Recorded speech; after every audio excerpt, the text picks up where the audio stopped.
한 60대 남성이 소개팅에서 50대 여성과의 소개팅 사연이 들어왔습니다.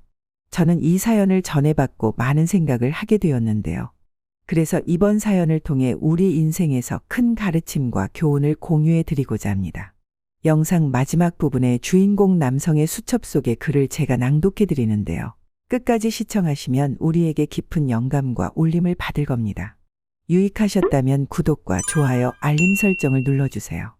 오늘은 한 남성이 자신의 수첩에 남긴 특별한 글로 이야기를 시작합니다.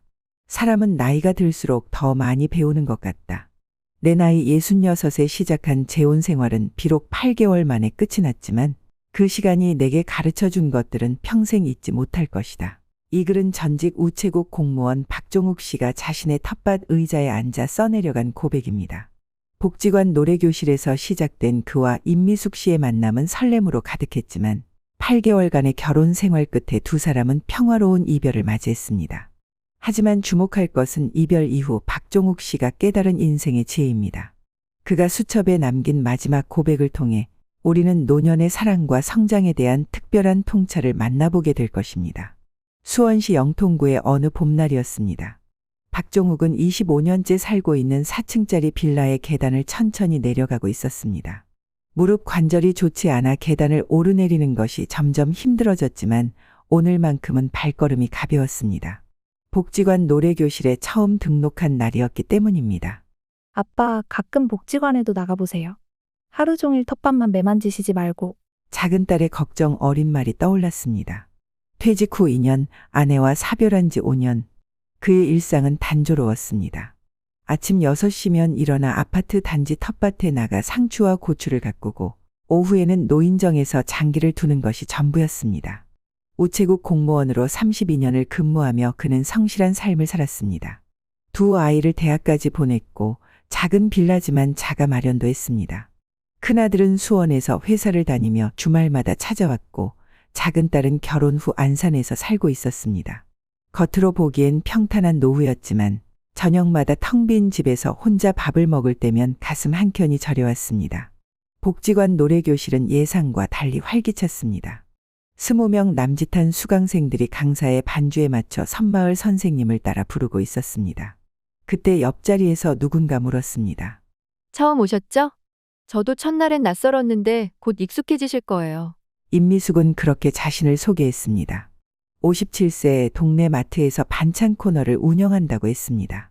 수업이 끝난 후 그녀는 박종욱에게 커피 한 잔을 건넸습니다. 복지관 1층 자판기 커피였지만 오랜만에 누군가와 나누는 차 한 잔이 특별하게 느껴졌습니다. 얘기 들었는데 저도 10년 전에 이혼하고 혼자 살아요. 처음엔 많이 힘들었죠. 임미숙의 이야기는 담담했습니다. 남편의 사업 실패와 가정폭력을 견디다 결국 이혼을 선택했다고 했습니다. 이후 식당 일부터 시작해 조금씩 모아 지금의 반찬 가게를 열었다고 합니다. 수원역 근처 단독주택 반지하에서 월세로 살고 있다는 그녀의 이야기에 박종욱은 마음이 쓰였습니다. 그날 이후 두 사람은 자연스럽게 가까워졌습니다. 노래교실이 끝나면 복지관 앞 분식집에서 라면을 먹거나 근처 공원을 산책하곤 했습니다. 박종욱은 자신의 텃밭에서 기른 상추를 건네며 반찬할 때 써보세요. 라고 말했고 임미숙은 자신이 만든 멸치볶음을 담아주며 저녁 반찬하세요. 라고 답했습니다. 어느 날은 박종욱이 용기를 내어 집으로 초대했습니다. 4층까지 힘들게 계단을 올라온 임미숙은 그의 집을 보며 감탄했습니다. 와, 전망이 참 좋네요. 베란다 화분에 심어진 방울토마토를 보며 그녀가 말했습니다. 우리 마트 반찬 코너에 이 토마토로 무침 하나 만들어 볼까요? 박종욱의 집은 83년도에 지어진 오래된 빌라였습니다.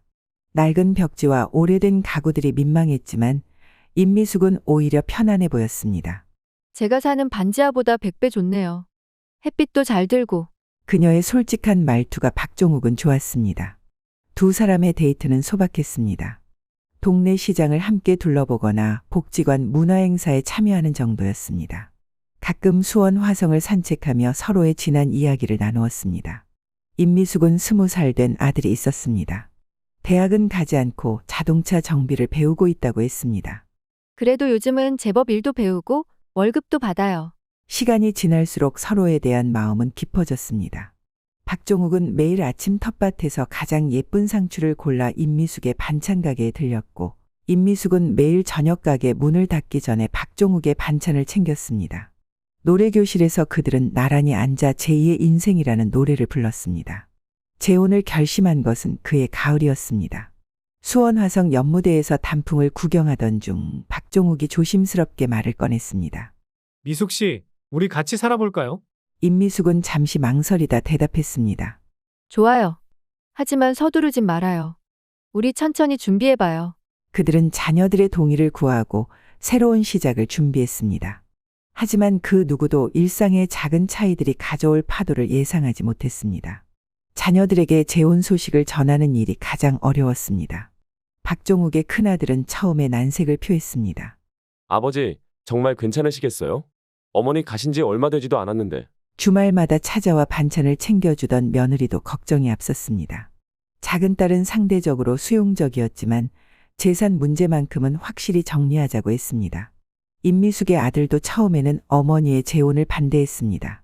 엄마, 지금도 잘 살고 있잖아요. 굳이 이 나이에. 하지만 친구들과 술을 마시다 집에 들어오지 않는 날이 잦아지면서 오히려 어머니가 혼자 지내는 것을 걱정하기 시작했습니다. 두 사람은 각자의 자녀들을 설득하는 데 석 달을 보냈습니다. 매주 주말이면 자녀들을 따로 만나 이야기를 나누었고, 때로는 함께 식사 자리를 마련하기도 했습니다. 박종욱의 큰아들은 임미숙이 직접 만든 반찬을 맛보고 나서야 마음을 열기 시작했습니다. 아버지, 임미숙 여사님이 음식도 잘하시고 성격도 좋으신 것 같아요. 결혼식은 수원역 근처 작은 웨딩홀에서 열렸습니다. 하객은 10명 정도. 복지관 노래교실 회원들과 가까운 친지들만 초대했습니다. 임미숙은 조카에게 빌린 하얀 원피스를 입었고, 박종욱은 20년 된 양복을 새로 수선해 입었습니다. 주례는 복지관 관장님이 맡아주셨습니다. 두 분의 만남은 우연이 아닌 필연입니다. 인생의 후반전에서 서로의 동반자가 되어 함께 걸어가시기 바랍니다.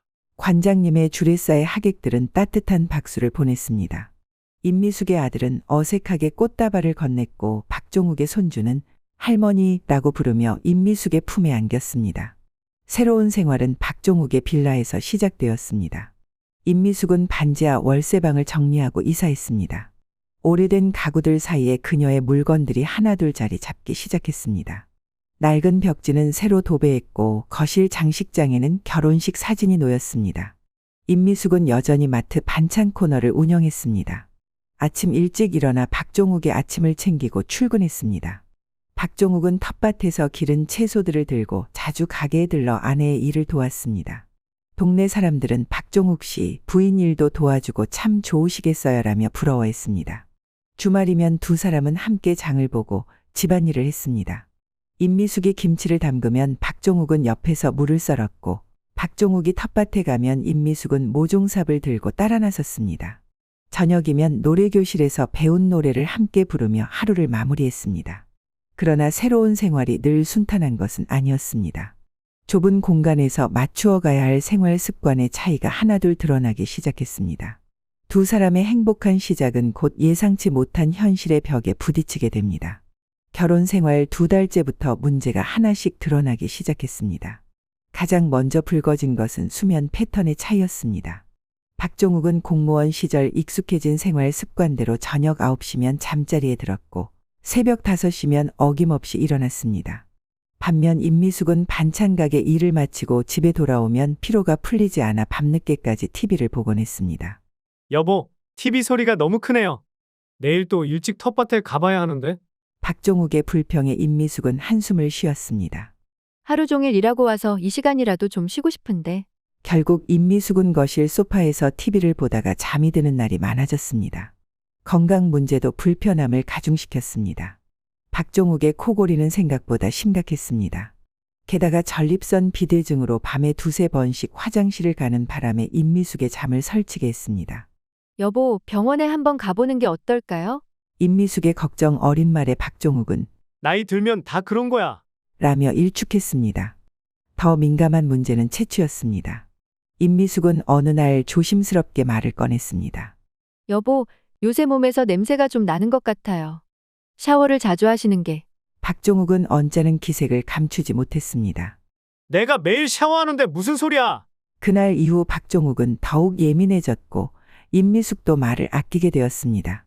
식사 문제도 심각했습니다. 박종욱은 평생 아내가 해주던 담백한 집밥에 익숙했지만 임미숙은 반찬 가게를 하다 보니 늘 새로운 맛을 시도하고 싶어 했습니다. 여보, 오늘은 제가 새로 개발한 레시피인데 하지만 박종욱은 대부분 한 숟가락 먹어보고는 난 그냥 된장찌개가 좋아. 라고 말했습니다. 경제적인 갈등도 피해갈 수 없었습니다. 임미숙은 반찬 가게 수입으로 들어오는 돈을 자신의 통장에 따로 모았습니다. 아들 결혼할 때 써야 할지도 모르니까요. 이런 그녀의 태도에 박종욱은 서운함을 느꼈습니다. 우리가 부부인데 돈을 왜 따로 써요? 자녀들과의 관계도 미묘해졌습니다. 박종욱의 큰며느리는 더 이상 주말마다 찾아오지 않았고 반찬을 챙겨주던 일도 자연스럽게 끊겼습니다. 임미숙의 아들은 가끔 찾아와 어머니를 만나고 싶어 했지만 박종욱이 있는 자리가 어색해 금방 돌아가 버렸습니다. 가장 큰 문제는 소통의 부재였습니다. 처음에는 서로 이해하려 노력했지만 시간이 갈수록 대화는 줄어들었습니다. 식사 시간에도 TV만 보며 침묵하는 시간이 길어졌고 사소한 일에도 서로 짜증을 내기 시작했습니다. 결정적인 순간은 어느 주말 오후에 찾아왔습니다. 박종욱이 전처의 사진을 정리하던 중 임미숙이 우연히 그것을 발견했습니다. 아직도 이런 걸 갖고 계시는 거예요? 감정이 격해진 임미숙은 그날 밤 아들의 집으로 가버렸습니다. 일주일 후 임미숙이 돌아왔을 때 두 사람은 마주 앉았습니다. 서로 너무 다른 것 같아요. 임미숙의 말에 박종욱도 고개를 끄덕였습니다. 우리 너무 서둘렀나 봅니다. 평화로운 이별을 준비하기로 한 그날 두 사람의 눈에는 후회보다 안도감이 서려 있었습니다. 임미숙이 떠난 뒤 박종욱의 빌라는 더욱 적막해졌습니다. 4층까지 이어지는 계단에는 그의 발자국 소리만이 메아리쳤고 거실 장식장의 결혼사진은 조용히 치워졌습니다. 그녀가 들여놓았던 화분들과 주방 용품들도 하나둘 사라졌습니다. 냉장고에는 그녀가 마지막으로 담가준 김치만이 남아있었고 그 맛은 점점 시큼해져 갔습니다. 이별은 평화로웠지만 일상으로의 복귀는 생각보다 훨씬 더 어려웠습니다. 아침이면 자동으로 두 사람 몫에 밥을 푸는 실수를 하곤 했고 저녁이면 문득 여보, 저 왔어요. 라는 인사가 들릴 것만 같았습니다. 텃밭에서 기른 채소들은 혼자 먹기에 너무 많았고 주말이면 찾아오던 임미숙의 아들과 주고받던 어색한 인사도 이제는 그리워졌습니다. 마트 반찬 코너에서 사오던 된장찌개 맛이 문득문득 생각나 발걸음이 그쪽으로 향하다가도 중간에 발길을 돌리곤 했습니다. 복지관 노래교실은 더 이상 나가지 않았습니다. 섬마을 선생님이라는 노래만 들어도 가슴 한켠이 시려왔기 때문입니다. 대신 매일 아침 텃밭에서 더 많은 시간을 보냈습니다. 상추를 다듬고 고추를 따고 방울토마토를 가꾸는 일은 그의 유일한 위안이 되었습니다. 가끔 옆 텃밭에 할머니가 말을 걸어왔습니다. 박 선생님, 요즘은 혼자 오시네요? 그럴 때면 그는 쓴웃음을 지으며 고개를 끄덕일 뿐이었습니다. 때로는 그 할머니가 건네주는 따뜻한 옥수수 한 개가 그날의 유일한 위로가 되기도 했습니다. 큰아들 부부는 다시 주말마다 찾아오기 시작했습니다.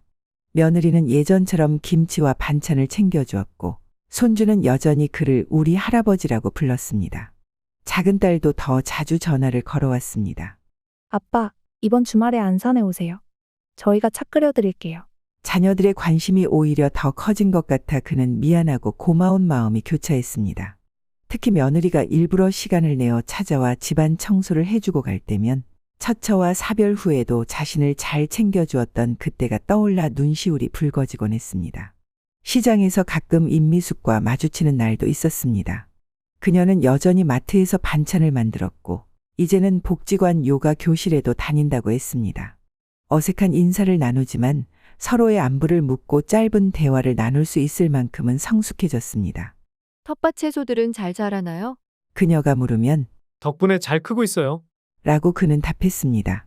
가끔은 그녀가 만든 새로운 반찬을 사들고 집으로 돌아오는 날도 있었습니다. 그럴 때면 전처의 음식도 임미숙의 음식도 아닌 그저 시장에서 산 반찬 하나를 앞에 두고 묵묵히 밥을 먹었습니다.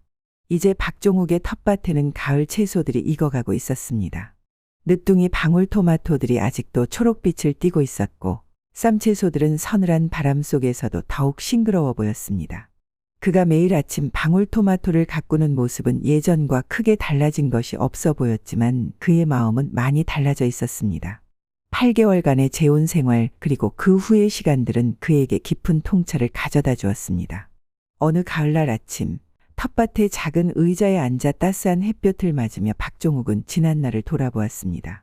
임미숙과의 만남부터 헤어짐까지 그 모든 순간이 마치 영화의 한 장면처럼 스쳐 지나갔습니다. 서툴게 시작된 노래교실에서의 첫 만남, 설렘 가득했던 데이트, 조심스러웠던 재혼 결심, 그리고 서로의 다름을 인정하지 못해 맞이한 이별까지. 그는 주머니에서 낡은 수첩을 꺼내 천천히 글을 써내려가기 시작했습니다. 사람은 나이가 들수록 더 많이 배우는 것 같다. 내 나이 66에 시작한 재혼 생활은 비록 8개월 만에 끝이 났지만 그 시간이 내게 가르쳐 준 것들은 평생 잊지 못할 것이다. 가장 먼저 깨달은 것은 사랑의 순서였다. 나는 외로움을 피하기 위해 누군가를 찾았지만 진정한 사랑은 자신을 먼저 사랑하는 것에서 시작된다는 걸 이제야 알았다. 임미숙과의 만남은 달콤했지만 그 달콤함 이면에 있는 서로의 다름을 보지 못했다. 우리는 외로움이라는 감정에 기대어 너무 빨리 달려갔는지도 모른다. 두 번째로 배운 것은 시간의 힘이다. 수십 년간 혼자만의 방식으로 살아온 삶은 쉽게 바뀌지 않았다. 나의 아침형 생활과 그녀의 저녁형 생활, 내가 좋아하는 된장찌개와 그녀가 즐기는 새로운 요리들, 텃밭을 가꾸는 나의 취미와 요가를 즐기는 그녀의 취미. 이런 차이들은 단순한 불편함이 아니라 수십 년 동안 쌓아온 우리 각자의 인생이었다. 세 번째 깨달음은 건강에 관한 것이었다. 나는 내 몸에서 나는 냄새도, 밤마다 끊이지 않는 코골이도, 잦은 야간 화장실 방문도 그저 나이 들매 자연스러운 현상이라 생각했다. 하지만 함께 사는 사람에게는 그것이 고통이 될 수 있다는 걸 미처 생각하지 못했다. 건강은 혼자만의 문제가 아니었다. 네 번째로는 경제적인 부분이다. 돈은 단순한 숫자가 아니라 삶의 가치관을 보여주는 것이었다.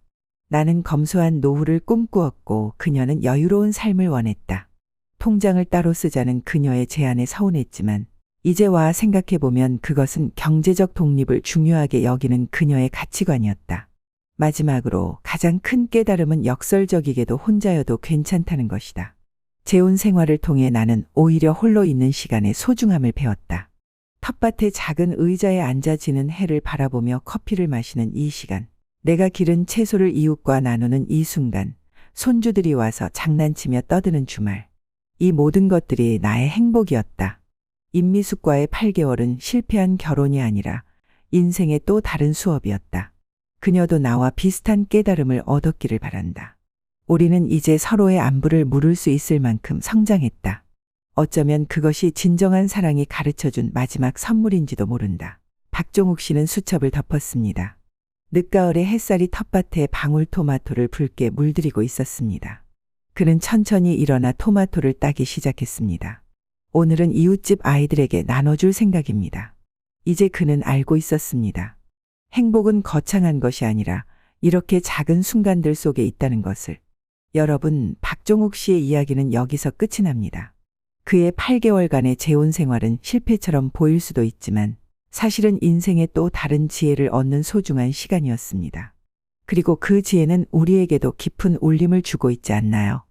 독일의 시인 릴케는 이런 말을 남겼습니다. 인생의 진정한 의미는 답을 찾는 것이 아니라 질문을 통해 더 깊이 이해하는 것에 있다. 박종욱 씨의 재혼과 이별은 어쩌면 인생이라는 큰 질문에 대한 그만의 답을 찾아가는 과정이었을 것입니다. 프랑스의 작가 앙드레 모루아도 말했습니다. 노년은 인생의 끝이 아니라 새로운 지혜의 시작이다. 박종욱 씨는 66세의 나이에 새로운 사랑을 시작했고 비록 그 사랑은 끝이 났지만 그 과정에서 얻은 지혜는 그의 남은 인생을 더욱 풍요롭게 만들어줄 것입니다. 지금도 수원의 한 텃밭에서는 박종욱 씨가 방울토마토를 가꾸고 있습니다. 그의 일상은 여전히 조용하고 소박하지만 그 안에는 더 깊어진 삶의 이해와 지혜가 담겨 있습니다. 우리도 그처럼 인생의 매 순간을 통해 조금씩 성장해가고 있는지도 모릅니다. 이 이야기를 통해 여러분은 어떤 생각을 하셨나요? 노년의 사랑과 이별 그리고 그 속에서 피어난 지혜에 대해 함께 생각해보는 시간이 되셨기를 바랍니다. 오늘도 시청해 주셔서 감사합니다. 댓글로 여러분의 생각을 들려주세요. 다음 시간에는 또 다른 인생의 이야기로 찾아뵙겠습니다. 항상 건강하시고 행복하세요.